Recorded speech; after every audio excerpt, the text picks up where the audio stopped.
হবিগঞ্জের পর সিলেটেও আপনাদের ওপর হামলার ঘটনা ঘটেছে। আপনারা হবিগঞ্জে মনে হয় একটি অভিযোগও দিয়েছেন, পাল্টাপাল্টি অভিযোগও ছাত্রদল করেছে, বেশ কয়েকজন নেতাদের বিরুদ্ধে, নেতাকর্মীর বিরুদ্ধে মামলা হয়েছে এনসিপির। বিষয়টাকে আপনি কিভাবে দেখছেন? আপনারা বলছেন যে এটি রাষ্ট্রীয় পৃষ্ঠপোষকতায় হামলা, বিএনপি সরকারে আছে, বিএনপি সরকার কেন রাষ্ট্রযন্ত্রকে ব্যবহার করে রাষ্ট্রীয় পৃষ্ঠপোষকতায় আপনাদের উপর হামলা কেন করবে? ধন্যবাদ আপনাকে। আমার সহলোচক এবং যারা টিভি পর্দায় দেখছেন তাদেরকে শুভেচ্ছা জানাচ্ছি। দেখেন, এই খুব বেশি দিন না, 2 বছর আগেই জুলাই গণঅভ্যুত্থানের সময়ে এই আমরা সকলে মিলেই কিন্তু জুলাই গণঅভ্যুত্থানটা সফল করেছিলাম এবং এই ফ্যাসিবাদ কাঠামোর বিরুদ্ধে, ফ্যাসিজমের বিরুদ্ধে আমরা এই সকলে একসাথে মিলেই কাঁধে কাঁধ রেখে আসলে লড়াইটা করলাম। কিন্তু আজ 2 বছরের মধ্যে যে দলটা ক্ষমতায় বসলো, যারা 17 বছর জুলুমের শিকার ছিল, নিপীড়িত হয়েছে, যাদের হাজার হাজার নেতাকর্মী গুম খুনের শিকার হয়েছে, তাদের রাজনৈতিক অধিকারগুলো ক্ষুণ্ণ হয়েছে, ঠিক তারাই আজকে ক্ষমতায় এসে ভিন্ন মতকে, বিরোধী দলকে কিভাবে দমন করছেন, এটা আমার মনে হয় যে আমার সাথে যারা বসার সমালোচকরা আছেন, আপনি যারা সাংবাদিকতা করছেন, আপনারা আমার সাথে একমত হবেন। এবং প্রত্যেকটা জায়গায় হবিগঞ্জ থেকে শুরু করার পর থেকে আমরা দেখতে পাচ্ছি যে সিলেটে, আমি ওই ভিডিওটা দেখে তো আসলে আমি নিজে খুবই শঙ্কিত হয়ে গেছিলাম যে একদম বন্য হিংস্র মানুষদের মতো করে যেভাবে গাড়ির উপরে ঝাঁপিয়ে পড়ছে, সেই গাড়িটা যদি এখানে 1-2 মিনিট যদি থামাতো, সেখানে তো এখানে সবাইকে মনে হয় যে মেরে ফেলতো, এরকম একটা অবস্থা আমরা দেখলাম যে গতকালকে যাওয়ার সময় 2 দফায় হামলা হলো। এবং আরো অদ্ভুত ব্যাপার, যারা হামলা করছে তাদের আশেপাশে পুলিশরা দাঁড়িয়ে থাকছে, ঠিক যেরকম আওয়ামী লীগ আমলে আমরা দেখতাম যে পুলিশ, ছাত্রলীগ, তারপরে আওয়ামী লীগের লোকজন একদম বন্ধুদের মতো করে একসাথে হাতে হাত মিলিয়ে বিরোধী দলকে দমন করতো। আবার এবার আমরা দেখতে পাচ্ছি যে পুলিশ ঠিক সেই আগের ভূমিকায় অবদান রাখছে। আবার যখন মামলার জায়গাটা থাকছে, যেখানে একদম চিহ্নিত সব লোকজনের ডেটা সহ সোশ্যাল মিডিয়াতে চলে আসছে, তাদের কোনো রকম এখন প্রায় 3 দিন হয়ে যাচ্ছে কোনো রকম গ্রেফতার করা হচ্ছে না, কিন্তু আপনি সার্জিস আলম বেদের ছিনতাইয়ের মামলা দিচ্ছেন। তো এটার থেকে অদ্ভুত এবং অবাক করা বিষয় বাংলাদেশে আবারও যেরকম করে ঘটবে, যেটা আওয়ামী লীগ সময় ঘটতো, সেটা মনে হয় না আমরাও কেউ ভেবেছিলাম, তাও একটা রাজনৈতিক দল ক্ষমতায় আসার 6 মাসের মধ্যে। তো এইটা তো আসলে কোনোভাবে কোনো ভালো বার্তা দিচ্ছে না, এবং রাজনৈতিক সংস্কৃতিতে একটা পরিবর্তনের যে জায়গাটা আমরা চিন্তা করেছিলাম। হ্যাঁ, আমি অনেকবার শুনছি যে আপনাদের তরফ থেকেও তো উস্কানিটা আমি অনেক আমার বিএনপির যারা সহলোচক বন্ধু, যারা রাজনৈতিক নেতারা, তাদের থেকে বারবার একটা অভিযোগ শুনছি যে দায়িত্বশীল যারা আছেন বলছে যে না, এটা অবশ্যই ঠিক হয় না, কিন্তু এই যে অমুক নাসিরউদ্দিন পাটোয়ারি এই বক্তব্য দিচ্ছে, ওই বক্তব্য দিচ্ছে। দেখেন, আমি এটার সাথে একমত, আমি নিজেও নাসিরউদ্দিন পাটোয়ারির অনেক বক্তব্যকে আমি নিজেও সমর্থন করি না, কিন্তু এর মানে তো এই না যে আপনি তাকে একদম মেরে ফেলবেন, হামলা করবেন। তার ব্যাপারে রাজনৈতিকভাবে আপনারা সেই পাল্টাপাল্টি বক্তব্যের জায়গা রাখেন, আরো নানা রকম রাজনৈতিক প্রতিক্রিয়ার জায়গা আছে, কিন্তু আপনি যদি কাউকে গায়ে হাত তোলেন, সেটা তো আসলে সভ্য রাজনৈতিক চর্চার জায়গা থেকে, গণতান্ত্রিক একটা দেশের জায়গা থেকে এটা তো কোনোভাবে সমর্থনযোগ্য না। এবং এই যে একটা নতুন কালচারের জায়গাটা হলো, এবং তারপরে আমাদের যারা দায়িত্বশীল সরকারি দলের বন্ধুরা আছেন, তারা যে বারবার এটা জাস্টিফাই করছে, এটা কিন্তু আরো খারাপ বার্তা দিচ্ছে। কারণ যখন মাথার টায়ারের উপরের টায়ারের নেতারা এটাকে সমর্থন দিয়ে যাচ্ছে, তখন কিন্তু ওই হবিগঞ্জের অমুক তমুক যে জায়গার নেতাকর্মীরা এটাকে সেলিব্রেট করছে, এরা ভাবছে যে তাহলে এটাকে আমরা আরো বেশি করতে পারলে আমরা হয়তো আরো প্রাইস পোস্টিং পাবো, বা এটা মনে হয় একটা ক্রেডিটের ব্যাপার। জি, আপনার কাছে আবার আসবো। রহমতুল্লাহ ভাই, এই যে ভিন্ন মত কিভাবে কেন দমন করতে হবে, বা পুলিশের যে ভূমিকা, যে পুলিশের ছত্র ছায় ঠিক পুরনো ফ্যাসিবাদী কায়দায় তাদের উপর হামলা করা হচ্ছে, এই ধরনের অভিযোগটাও কিন্তু আসছে। আর হ্যাঁ, উস্কানিমূলক বক্তব্য আসছে, সেটি সাইফ মুস্তাফিজও বললেন, কিন্তু তার মানে এই না যে তার উপর আপনি হামলা করতে পারেন, বা এমনকি তাদের বিরুদ্ধে আবার মোবাইল চুরি, আইফোন চুরি, ছিনতাইয়ের মামলা দেওয়া হচ্ছে। এটাকে আপনি কিভাবে দেখেন? ধন্যবাদ আপনাকে, আপনার মাধ্যমে দর্শক শ্রোতা মণ্ডলী এবং আমার 2জন সমালোচক, তাদেরকে শুভেচ্ছা। প্রথমত, আজকের এই প্রেক্ষাপটে এসে ফ্যাসিবাদ বিরোধী যে শক্তি, সেই শক্তির মধ্যে এই ধরনের একটা পরিস্থিতি কেন তৈরি হয়েছে, এটা খুবই দুঃখজনক। যেটা এই ধরনের, আপনার কথা বলার সময় শুরুতে আপনি বলেছেন যে এই দূরত্বটা কারা তৈরি করছে, এবং এই দূরত্ব তৈরি করলে লাভবান কারা। এনসিপি বা বিএনপির বক্তব্য কাদের বিরুদ্ধে হওয়ার কথা ছিল? আজকে জুলাইয়ের মাস, যেটা আমার ভাই বললেন যে এই জুলাই পদযাত্রার কর্মসূচিতে বিএনপি সহযোগিতা করবে, এটি স্বাভাবিক। বরং এনসিপির সভা সমাবেশে বিএনপি সমর্থিত যারা, তারাও যাবে, এটাই ছিল স্বাভাবিক। কিন্তু এই যে সহপাঠী বা সহযোগী হিসেবে বিএনপির নেতাকর্মীরা থাকার যে রাস্তাটা, এই রাস্তাটা বন্ধ করলো কারা? উনি নিজে কিন্তু ওনার দলের একজন লোকের নাম উচ্চারণ করেছে। আমি আসলে এই ভদ্রলোকের নামটা উচ্চারণ করতে রাজনৈতিক কর্মী হিসেবে আমি ঘৃণাবোধ করি, আমি লজ্জাবোধ করি। এরকম অসভ্য, এরকম বেয়াদব এবং এরকম নিকৃষ্ট ভাষা রাজনীতিতে ব্যবহার করা যায়, এটা আমরা ফ্যাসিবাদ আমলে দেখি নাই। হ্যাঁ, এখন প্রশ্ন আসতে পারে যে সেই কারণে কি আপনারা হামলা করেন? না, আমি কোনো হামলা বা কোনো ধরনের এর প্রতিবাদ করার জন্য তার উপরে অত্যাচার করা, জুলুম করা বা পুলিশের ছত্রছায়া কোনো হামলা, আমি এটাকে সমর্থন করি না। তো মনে করি যে উনি একটা কথা বলেছেন যে হ্যাঁ, উনি যদি কোনো আচার আচরণ কথাবার্তা এরকম করে থাকে, তাহলে এটার বিরুদ্ধে তো রাজনৈতিক বক্তব্য দেওয়ার সুযোগ আছে। এইরকম অসভ্য লোকের জবাব দেওয়ার মতো কোনো অসভ্য রাজনীতিবিদ বিএনপিতে আছে আমার কাছে মনে হয় না। সকল রেকর্ড ভঙ্গ করে আপনি যেই এলাকায় যায়, আপনি গিয়ে আজকে জুলাই পদযাত্রা করে আপনি কাদেরকে স্মরণ করছেন? যারা জুলাইতে শহীদ হয়েছে, যারা জুলাই হত্যাকাণ্ডের শিকার হয়েছে, যারা জুলাইতে আহত হয়েছে, পঙ্গুত্ব বরণ করেছে, তাদেরকে স্মরণ করছেন। আপনি কাকে গালি দেবেন? আপনি গালি দেবেন তাকে যারা এই জুলাইয়ের চরম এই হত্যাযজ্ঞ, ন্যাক্কারজনক হত্যাযজ্ঞ চালিয়েছে, যারা ফ্যাসিবাদের দোষর ছিল, তাদের বিরুদ্ধে আজকে কথা বলবেন। তাদের বিরুদ্ধে যদি বিএনপি কোনো রকমের কোনো ব্যবস্থা গ্রহণ না করে, আপনি বিএনপিকে গালিগালাজ করেন। হ্যাঁ, গালিগালাজের তো একটা সভ্যতা আছে, রাজনৈতিক শিষ্টাচার আছে। আপনি কি করলেন? আপনি কক্সবাজারে দাঁড়া বললেন যে লোকটা গুম হয়ে দেশের বাইরে অবস্থান করলো, সেই লোকটারে বলেন যে শিলং থেকে আসছে একজন গডফাদার। কার বিরুদ্ধে কথা বলছেন? আপনি কাজে খুশি করতে চাচ্ছেন, কার উপযোগ করতে চাচ্ছেন? আপনি কিশোরগঞ্জে গেলেন, সেখানকার একজন জনপ্রতিনিধি, জনপ্রিয় মানুষ, আপনি তাকে নাম টাম ব্যঙ্গাত্মকতা করে আপনি, এটা কোন ধরনের রাজনৈতিক শব্দ? আপনি যে এলাকায় গেলেন, ওই এলাকার জনপ্রিয় ব্যক্তি যারা, তাদের বিরুদ্ধে আপনি বিনা উস্কানিতে, বিনা কারণে, এটার কারণটা আমাদেরকে খুঁজে বের করা দরকার। এটা নিশ্চিত এটাকে ফ্যাসিবাদকে শক্তিশালী করবার জন্য আজকে ফ্যাসিবাদ বিরোধী শক্তির মধ্যে একটা মতদ্বৈততা, সম্পর্কের বিনষ্টতা তৈরি করতে চায়, এবং ফ্যাসিবাদ বিরোধীকে এইসব লোকদের মাধ্যমে, যে অসভ্য বেয়াদব রাজনৈতিক কর্মীর নামে কলঙ্ক, এরা এই ফ্যাসিবাদ বিরোধী শক্তির মধ্যে আজকে এই ধরনের বিভক্তি তৈরি করতে চায়। এগুলোকে বন্ধ করার জন্য প্রত্যেকটা দলের নিজেদের দায়িত্ব আছে। সেখানটা থেকে আমার কাছে সে নিজে সুন্দরভাবে বলেছে যে আমি অনেক বিষয়ের সঙ্গে বক্তব্য একমত। এখন ওনারা কি বলেন কি, যে তাইলে ওনার বিরুদ্ধে তুমি মামলা করেন। আরে ভাই, মামলাকে জিডি করলেই আপনারা বলেন যে এই যে সেই ফ্যাসিবাদের মত আবার শুরু হয়ে গেছে, কি মামলা করবে? এখন প্রশ্ন হচ্ছে এখানে বিএনপি এখানে সম্পৃক্ত কিনা। এখানে বিএনপির কোনো নেতাকর্মী যদি সন্ত্রাসী কার্যকলাপ করে থাকে, সেটা বিএনপি না, সেটা সন্ত্রাসী, এবং তাদের বিরুদ্ধে আইনানুগ দৃষ্টান্তমূলক শাস্তি হওয়া উচিত। এবং তারা যদি অন্যায়ভাবে কারো উপরে কোনো রকমের এইরকম অপকর্মে জড়িত থাকে, আমি মনে করি এটা সুষ্ঠু তদন্তের মাধ্যমে তাদের বিচার ব্যবস্থা করা দরকার।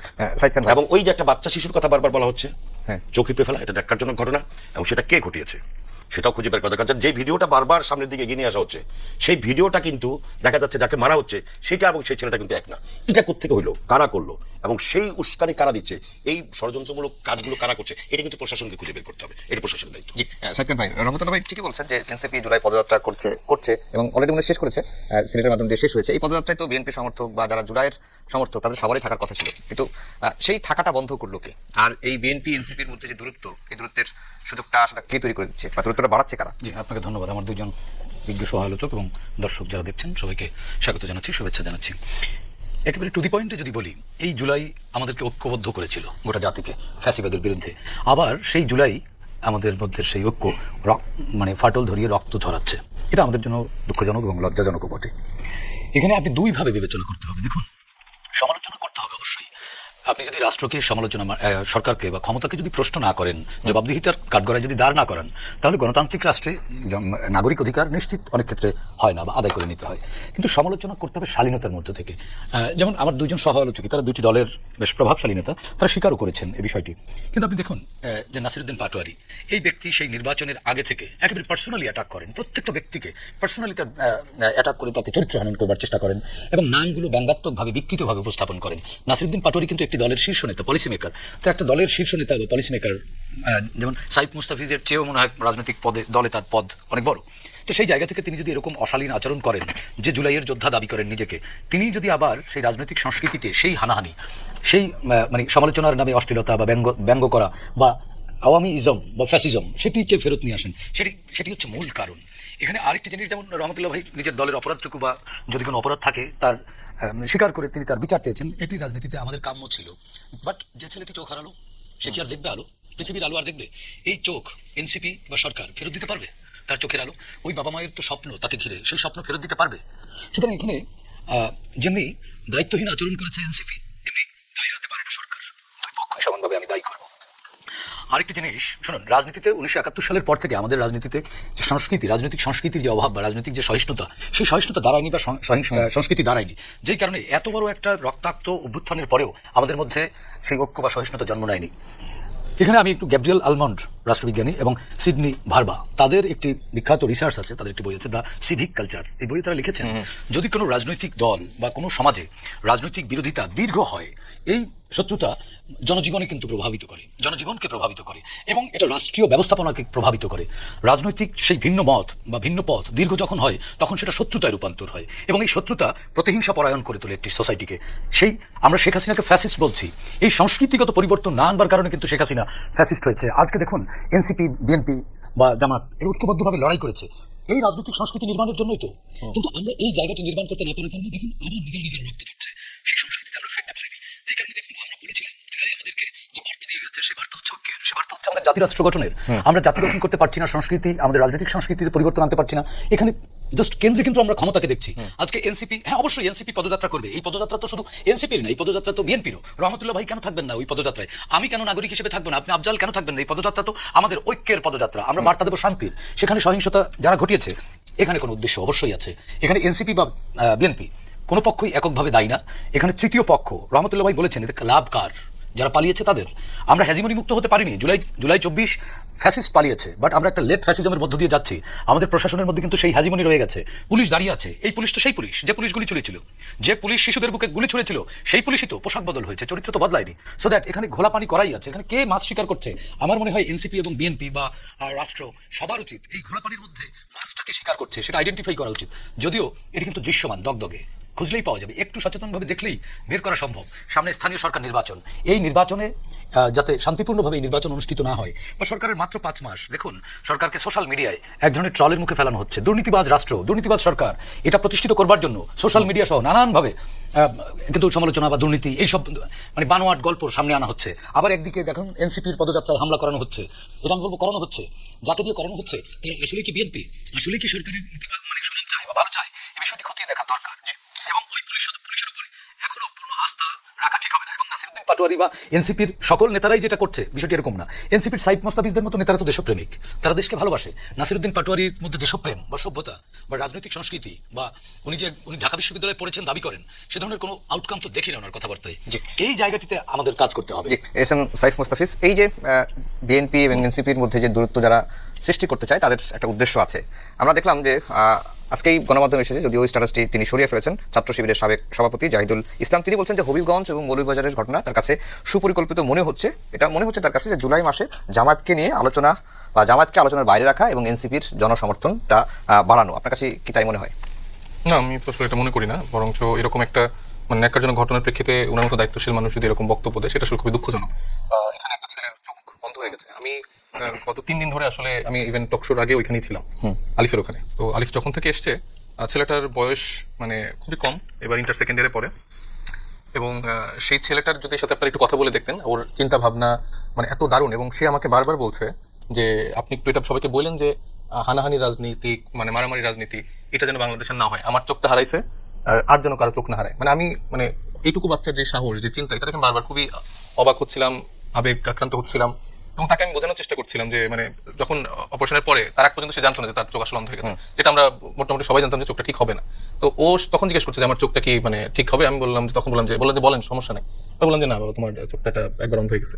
তো এই যে তারপরে যে সে চিন্তা করছে, এবং আমার 2 সমালোচক, আমার যে বিএনপির সমালোচক যিনি আছেন, উনি যেগুলো বলেছেন ঠিক আছে, উনি অন্য জায়গা থেকে বলতে পারেন, কিন্তু ওনাদের মতো দায়িত্বশীল মানুষরা যখন বলছেন যে এইটার বিচারটা বা মানে মোটামুটি নাসিরউদ্দিন পাটোয়ারিকে নিয়ে আমি দেখছি খালি আলাপটা হচ্ছে, কিন্তু এই কাজগুলো যারা করলো, সন্ত্রাসী কর্মকাণ্ড যারা করলো, এই যে আমার কাছে তো ছবি সহ ডিটেল আছে, মানে আমি যদি দেখাইও এটা দেখবেন যে আসিফুল ইসলাম ইমন 1 নং সহ সাংগঠনিক সম্পাদক হবিগঞ্জ জেলা ছাত্রদল, মুজাক্কির হোসেন ইমন যুগ্ম আহ্বায়ক বৃন্দাবন সরকারি কলেজ ছাত্রদল, নাজমুল হাসান অনি সদস্য সচিব হবিগঞ্জ থানার ছাত্রদল, আল সাইমুম সহপ্রচার সম্পাদক জিয়া সাইবার ফোর্স কেন্দ্রীয় কমিটি। এবং মজার ব্যাপার, আমরা যদি অ্যানালাইসিস করি, এই প্রত্যেকটা মানুষ সহ হবিগঞ্জ জেলার ছাত্রদল থেকে শুরু করে সিলেটের যে ছাত্রদলের যারা আছে, বিএনপির যারা দায়িত্বশীল যারা আছে, প্রত্যেকের সোশ্যাল মিডিয়া যদি আপনারা একটু অ্যানালাইসিস করেন, এটা নিয়ে তারা সেলিব্রেট করছে। এবং যেই হামলাটার ছবি ভিডিও আপনারা দেখেছেন, সেটা কিন্তু আমাদের কারো ভিডিও না, তারা নিজেরা লাইভ করছে। এটাকে সেলিব্রেট এভাবে করছে যে এটা একটা খুব দারুণ একটা কাজ করছে, এই মারবে, মেরে ফেলবে, এটা করবো, এটা করবে। মানে এটা তো আসলে এই সংস্কৃতিকে যখন আপনারা দায়িত্বশীল প্রশ্রয় দিচ্ছেন, তখন আপনি নাসিরউদ্দিন পাটোয়ারির বক্তব্য বা সমালোচনা করার রাইট রাখেন না। আপনি যখন এদেরকে প্রশ্রয় দিতে পারেন, সন্ত্রাসীদেরকে, তাহলে আপনি নাসিরউদ্দিন পাটোয়ারিকে আপনি মানে ওই সমালোচনা করার জায়গাটা রাখেন না। আপনার মনের মধ্যে আপনারা যারা এই রাজনীতির ক্ষেত্রে এতটা কট্টরভাবে চিন্তা করেন, সবকিছু কমার্শিয়ালি চিন্তা করেন, একটা ছেলের মানে হয়তো বলার জন্য বলেন না, আরে ঠিক না, হয় নাই ছেলেটার চোখ অন্ধ, কিন্তু যে ছেলেটা চোখ অন্ধ হলো, এই জুলাই গণঅভ্যুত্থানে তো এরকম অনেক মানুষ চোখ হারাইছে, মৃত্যুবরণ করছে, পা হারাইছে, অঙ্গ হারাইছে। কিন্তু এই আমাদের মতো পলিটিশিয়ানরা আমরা খালি বলি যে আহারে মানে এদের তো এটা অনেক বড় ত্যাগ, কিন্তু তাদেরকে ধারণ করে, তাদেরকে আমরা কখনো ভাবি না। কারণ আমি যদি মোটা থেকে চিন্তা করি যে আমাদের বিএনপির টপ টায়ারের যারা লিডার আছে, প্রত্যেকের ছেলে মেয়েকে আপনি দেখবেন যে ভালো ভালো ইউনিভার্সিটিতে দেশের বাইরে থাকে, খুব সেফ একটা লাইফ তারা তাদের সন্তানের জন্য প্লিজ এনশিওর করে। কিন্তু তাদের দলের নেতাকর্মী যারা তৃণমূলের, তাদের কথা তারা ভাবে না, আর বিরোধী দলের কথা তো ভাববেই না। কারণ তাদেরকে যতভাবে দমন নিপীড়ন করা যায়, সাধারণ ঘরের সন্তানরা মরবে, মানে ক্ষমতার পালা বদলের জায়গাটা তারা এইভাবে ট্রিট করে যে আমি থাকবো সবসময় সেফ হ্যান্ডে, কিন্তু মারা যাবে, মরবে এই সাধারণ চাষা পোষার ছেলেরা। এটা হচ্ছে ট্র্যাডিশনাল পলিটিক্স এতদিন হয়ে আসছে। এনসিপি যখন থেকে পলিটিক্সে ঢুকছে, সেখানে ধরেন আমাদের আসলে তাদের মতো ওই ফ্যামিলিগত লিগাসি নাই যে পারিবারতান্ত্রিক ভাবে আমার বাপ এমপি ছিল, আমি তারপর এমপি হবো, তারপর এমপি, এরকম না। তো দেখা যাচ্ছে আমাদের ক্ষেত্রে সেই জায়গাটা লিগাসি নাই, কিন্তু বিএনপির জায়গা থেকে তো তারা এই লিগাসিটা ধারণ করে, এবং ধারণ করার ক্ষেত্রে 17 বছর ধরে এই এখন যারা অনেক বড় বড় কথা বলছে, এখন যেভাবে তারা উল্লাস করছে, এই বালু ট্রাক দিয়ে হচ্ছে যে আমাদের আটকাবে, যদিও বালু ছিল না, ট্রাক দিয়ে যে পলিসিতে আটকে যাচ্ছে, 17 বছর ধরে তারা আসলে এটা সরাইতে পারেনি। এটা শুনলে আমার বিএনপির যারা বন্ধুরা আছেন তারা মনে কষ্ট পায় যে আমাদের ত্যাগকে, আমাদেরকে এই স্যাক্রিফাইস গুলোকে আপনারা এইভাবে বলছেন। কিন্তু আপনারা যখন এরকম সাফারিংস এর মধ্যে দিয়ে গিয়েছেন, সেটা তাহলে আপনি যখন, আমি মনে করি যে আমি হয়তো বিরোধী দল হিসেবে সব মানে বাংলাদেশের হিস্ট্রিতে সব থেকে সেফ এখন হয়তো আমার থাকার কথা, কারণ এই দলটাই 17 বছর ধরে এতটা মানে এরকম ভয়ানক অভিজ্ঞতার মধ্যে দিয়ে গেছে, তারা হয়তো অন্য আর কারো ক্ষেত্রে জিনিসটা এনশিওর করবে না। কিন্তু আমি দেখতে পাচ্ছি যে বিএনপির জায়গায় তারা সবকিছু নতুন করে ফিরিয়ে আনছে। এবং আপনারা যখন বলছেন যে অমুক জেলায় তমুক এলাকায়, মানে আমি সমালোচনা করবো না কেন, আমি তো আপনার সাথে এখানে মানে সৌহার্দ্য সম্পূর্ণ পরিবেশে আপনার সব খারাপ জিনিসগুলোকে আমি জাস্টিফাই করতে এখানে আসি নাই। কিন্তু আপনি এলাকায় যখন আপনারা সমালোচনা করেন, কিন্তু আপনারা যে এলাকায় যাচ্ছেন সেই এলাকার জনপ্রিয় নেতা ব্যক্তিদের আপনারা একেবারে নগ্ন ভাষায় আক্রমণ করছেন। আমি যেটা বলছি সমালোচনা করেন, যে এলাকায় যাওয়া হচ্ছে বা যেখানে কথা বলা হচ্ছে সেখানে তো আমরা সমালোচনা করছি, সেখানকার যা যা ঘটনা, ধরেন এই যে সালাউদ্দিন আহমেদের কথা, আমি নাসিরের ওই বক্তব্যকে আমি বলছি না ঠিক আছে, কিন্তু সালাউদ্দিন আহমেদকে আমার মাঝে মধ্যে তার থেকেও কট্টর কোনো ভাষায় কিছু বলতে আমার ইচ্ছে করে। কেন? তিনি এখন স্বরাষ্ট্রমন্ত্রী হিসেবে আছেন, দায়িত্ব পালন করছেন। তো আমার দেশের এখন তরুণ সমাজের মধ্যে মাদকের একটা বড় আগ্রাসনের জায়গা আছে, এটা আমি সবাই একমত হওয়ার কথা। তো আমি দেখতে পাই যে বাংলাদেশে মানে মাদকগুলো কোন এরিয়াতে ঢুকছে, মানে তার মধ্যে একটা প্রধান এরিয়া কিন্তু এই কক্সবাজার বা সালাউদ্দিন সাহেবের যে সংসদীয় এলাকা, সেটা সে সংসদীয় মানে তার আসন হিসেবে সেটা একটা দায়িত্বের উপরে পড়ে। তারপর তিনি দায়িত্বে আছেন স্বরাষ্ট্র মন্ত্রণালয়ের, সেটারও দায়িত্ব কিন্তু দায়ও কিন্তু তার উপরে পড়ে। তো যখন এরকম একটা ঘটনা এখনো থামছে না, বরঞ্চ আমরা দেখেছি বদির মতো যারা এরকম গডফাদার ছিল তারা তো এখন নাই, তাহলে এখন তারা কারা? আমরা ধরে নিচ্ছি যে বিএনপি এখন সুন্দরভাবে 2/3 মেজরিটি নিয়ে ক্ষমতায় বসছে, সেখানে তারা সব জায়গায় নিজেদের দলীয় লোক বসাচ্ছে, প্রত্যেকটা জায়গায় আপনি দলীয়করণ করছেন, পারিবারিককরণ করছেন। এরপরও যদি দেশে এত দেধারসে মাদক ঢুকে, প্রত্যেকটা জায়গায় করাপশন হয়, তাহলে এই দায়ের জন্য আমি যদি আপনাকে সুন্দর সফিস্টিকেটেড হইতে বলি যে জি সালাউদ্দিন সাহেব অত্যন্ত সুন্দরভাবে আইনজ্ঞ, উনি আসলে এরকম করে করা ঠিক হয়নি, আপনারা এর প্রতিবাদ জানাই। তো কেউ কারো ভাষার ক্ষেত্রে তো তার সেই লিমিট হয়তো ক্রস করে ফেলে। আপনি আপনার জায়গায় কতটুকু সংশোধন করছেন, আপনি আপনার ছাত্র দলের নেতাদেরকে কতটুকু সামলাচ্ছেন, আপনার যখন এরকম ভিডিও ফুটেজ শো আছে, কয়জনকে আপনি গ্রেফতার করছেন? 3 দিন হয়ে গেছে। আমি নাসিরুদ্দিন পাটোয়ারির ব্যাপারে সে সবার জনসম্মুখে সে ক্ষমা চাবে, আপনি এই আলিফ ছেলেটার, আমি তারেক রহমান সাহেবকে বলবো যে তার চোখটা আপনারা ফিরিয়ে দেন, সেটা পারবেন না। কিন্তু আপনার সমালোচনার সময় বারবার বলছেন এই ছেলেটা এটা বলছে, কিন্তু তার জন্য আপনি একটা ছেলেকে চোখ অন্ধ করে দিলেন, এতগুলো মানুষকে আহত করলেন, এবং প্রত্যেক মাটা মানুষের জীবন নাশের মতো একটা জায়গায় চলে গেলেন। এবং এই রাজনৈতিক পরিবর্তনের জায়গাটা আপনারা মেনশন করছেন না, যেটা আসলে পরিবর্তন করা উচিত। বারবার এই দায়ের রাজনীতি দিচ্ছেন না, এই খারাপ কথা বলছে দেখে মারছি এবং মারাটা ঠিক আছে। জি রহমতুল্লাহ ভাই।